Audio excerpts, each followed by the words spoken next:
ដើ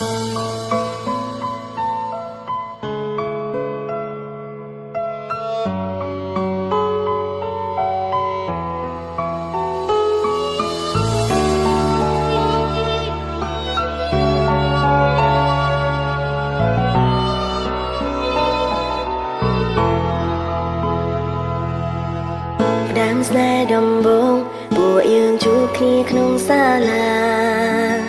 រួមស្រង់ជីវ៉ាព្រាមដូចមកផាក្នុងថ្នាក់นุ่งប្រជីច្រើនចាំអា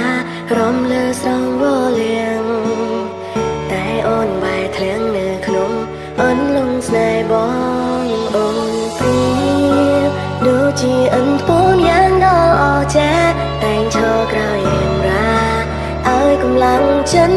បងអាចទេរៀបការជាមួយនឹងប្រមទាំងនេះអាចទេនឹងនៅក្បែរគ្នាដល់ចាំងកោក្នុ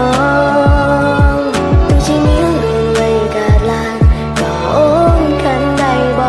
ងហើយឆ្លងអូនសានក្រុមយ៉ាងពីពេលនេះតទៅ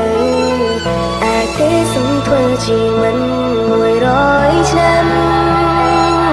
សន្យាមិនឲ្យពេលស្រាំបងមើលថែរូប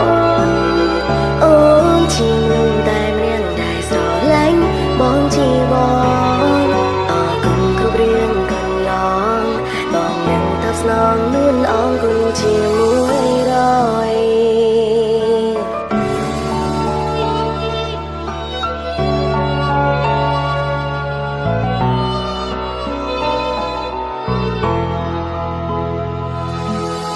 មានរឿងជាច្រើនដែលពួកយើងឆ្លងកាត់នឹងគ្នាមានទាំងលំបាកក្នុងពី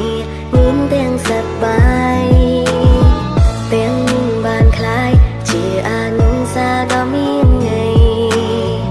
ដែលបងនឹងស្រីបានពុំពីដល់ថ្ងៃនេះអូនព្រៀបដូចជាអន្ទពូនយ៉ាងដល់អចារ្យតែងឈរក្រោយអេមរាឲ្យកម្លាំងចិនបង